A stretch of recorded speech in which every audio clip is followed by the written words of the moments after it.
I think the IMF is drawing attention to a very important and global problem, which I would say that the whole world has agreed that indeed there is a problem. What the world has not agreed on is what the solutions should be. So essentially, I think the way to explain it is that there's what we call base erosion and profit shifting. And this essentially has to do with multinational companies because they operate in more than one country, and that's why they are called multinationals. So what happens is you can play on the international tax rules such that you look for a country where the tax rates are very low or where there's no tax rate at all, 0% tax rate, and you can move intellectual property and a few items into those locations. Even though you don't have a lot of commercial activities in that place, you may be earning a lot of revenue and profit in such locations. What then happens is the countries where the activities are being conducted are being deprived of their rightful revenue. I have to also say that this is not, always illegal. In fact, many of the situations where we have base erosion and profit shifting are indeed in line with the laws. So, which is why the IMF is drawing the attention to it to say, if we don't address this as a global problem, we're going to have what we call the race to the bottom. Because what it means is, if I reduce my corporate income tax rate, I would attract more companies, more multinationals into my territory, even if they are not doing any activity here in my country. So if every country is doing that and they keep reducing their tax rate, we'll get to a point where many countries will be bankrupt because they no longer can raise tax revenue to fund their economies. So the solution is not a solution that one country can find because it's a global problem and it requires global consensus. Well, is this similar, Taiwo, may I cut in respectfully, is this similar to what the Biden administration is talking about, that the IMF is also talking about and warning about?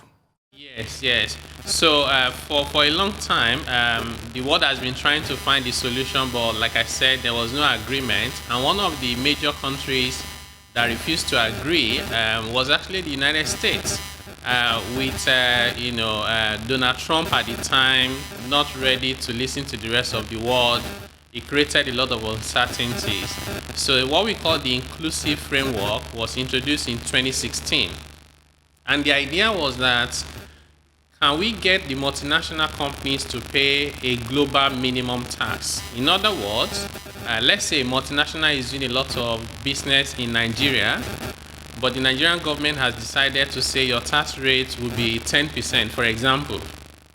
So what that means is the US should say, if it's a US company anyway, you've paid only 10% in Nigeria, and you're supposed to pay a minimum of, say, 21%, which is what Joe Biden has said now. I will collect the balance from you, so that for that company, there will be no longer the incentive for them to come to Nigeria and negotiate very hard, influence the government to get a lower rate, because they know that whatever benefit is coming to them from those concessions, they will lose it to the country of their home country.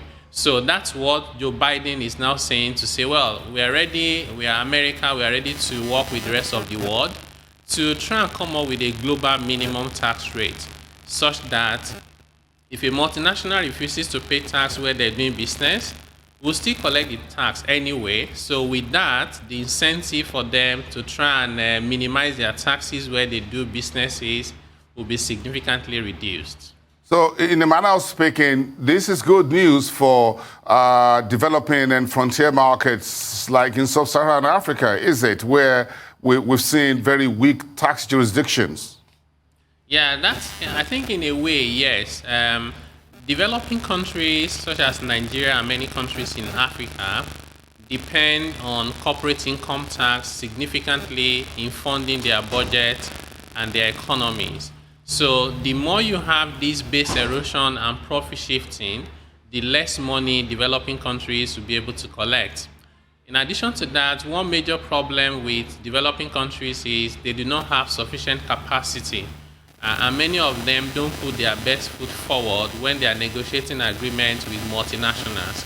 So what you then see is that in many cases, they get the lower end of the bargain, so they lose a lot of money. So if the whole world can agree on these initiatives, then developing countries will benefit, because part of the initiative includes developing tools and capacity that can help even the developing countries to understand and deal with these situations of tax avoidance, aggressive avoidance, base erosion, profit shifting, such that at the end of the day, every country gets a fair share of the revenue that they truly deserve. Important question. How will the multinationals and the global companies respond to this global corporate tax? Yeah, I think the multinationals don't have a lot of say in all of this, unfortunately. I think the world recognizes that the role of multinationals in the development of the global economy is significant. We do not want to get to a point where, on one hand, we don't want multinationals to avoid paying taxes or paying a very low rate when even local companies are paying higher rates. On the other hand, you don't want every country imposing different rates of taxes such that multinationals will no longer want to invest. So having said that, how are they responding to all of this? I think they're just, trying to put their own voices across to say, well, you need to understand our business models, our circumstances, but they're not objecting aggressively, because the data is there to show that, you have some of the top global multinationals with billions of dollars worth of profit in countries where they have no activities whatsoever. So I think it's so obvious that the multinationals cannot completely disagree with what is being proposed.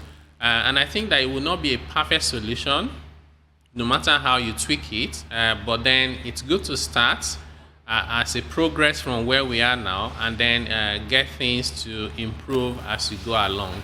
Thank you very much, Taiwo. Let's talk a little bit about this. You've laid the foundation, but do you think the new global income taxation being proposed by the United States, somewhat, and the IMF will be a threat to or benefit the new intra-Africa trade deal, or the AFCFTA? The AFCFTA, it's fundamentally about allowing free trade to remove both tariff and non-tariff barrier to trade in goods, trade in services, as well as investment and intellectual property. So what would happen, which is, at some point there was some hesitations around the treaty, and this was essentially because some countries were concerned that other countries within Africa will take advantage of them, and some of these things are also facilitated by base erosion and profit shifting. So let me give you, like a practical example. Benin Republic has just about 11-12 million people, but it's next to Nigeria with over 200 million population. So if Benin Republic decides to reduce their corporate income tax rate to, let's say, 10%, what you're going to find is many companies that are doing business in Nigeria will move their headquarters to Benin Republic. They'll produce there, they'll have their top people there, but the market where they're selling to is still in Nigeria, because under the AFCA, they can easily move their goods and services to Nigeria. So what's going to happen is the taxes that Nigeria was meant to collect would have been shifted to Benin Republic. Now, if another country says, well, I can beat Benin Republic to it, Benin is doing 10%, let me do 5%. You cannot continue with that. That's why the IMF is saying this can lead to a trade war, or what we call harmful, competition. So for AFCA, if you have this agreement to have something like sort of, global minimum, tax rate. By the way, this is not the only initiative under the framework. It's just one that is receiving a lot of attention at the time. If you have that minimum, it will discourage countries from, reducing their tax rate below that threshold, and also for multinationals to be jumping around if they really don't have activities in certain jurisdictions, some of which we call, tax haven. So I think overall this would be good for AFTA in terms of helping us to promote fair trade as part of the regional integration to promote economic prosperity for Africans. Yes, a quick one. There are Nigerian banks doing business in a number of other African frontiers or countries. Dangote Cement, for example, in a number of African countries with a boot on the ground. Will companies such as this be considered as multinationals, and will the new global corporate income taxation applies to them? Yeah, once you have any activity in another country, once you operate in more than one country, you're already a multinational, or maybe at least more than two. So what's going to happen is the likes of, our UBA, our Dangote group will be affected. But there's also a threshold that is being proposed globally. That threshold is somewhere around $1 billion revenue. So it is not every, company that is involved in multinational activities that will be impacted, because it may be a small company, particularly in this day of technology. You may find a small company with maybe one or two employees on their laptop. They have customers in many countries and they have agents, so you don't want to overburden those small companies and businesses with the stress and the burden of this initiative. So, but of course, for very large companies with significant turnover, they will be impacted. But it does not mean that they'll have to pay more taxes, because, by the way, many of the countries in Africa have very high tax rates. So, introducing a minimum tax, the US is proposing 21%. So, in Nigeria, our tax rate is 30%. Benin Republic, Ghana, South Africa, most of these countries, Kenya, have between 25 and 30%. So it really would not affect multinationals that are headquartered in Nigeria. Okay, so for Nigeria, for example, will it help the government collect more taxes from the multinationals, in particular in the oil and gas hydrocarbon industry, or perhaps telecommunications? Yeah, I think it depends on where we land eventually. So many years back, Nigeria was over generous with our tax incentives and tax regime, such that in the upstream oil sector, if you bought an asset, imagine buying an asset, government technically pays you the money back because they call it investment tax credit. You recover the entire amount you used in buying the asset from your taxes due to the government. So these reforms have been done now, and the incentives are no longer as generous. But if these rules are implemented overall, Nigeria should be able to collect more taxes, because many of the multinationals would then be discouraged from taking excessive incentives in Nigeria, because they know whatever they save in Nigeria, they will lose it to other countries where they are headquartered or residents. So, but I think beyond relying on this framework for us to raise revenue, Nigeria just need to try and look inwards. Actually, I think we're even losing more in terms of tax revenue to companies operating within Nigeria, not just multinationals. In fact, overall, multinationals, based on statistics in Nigeria, are more compliant relatively than other companies operating in the country.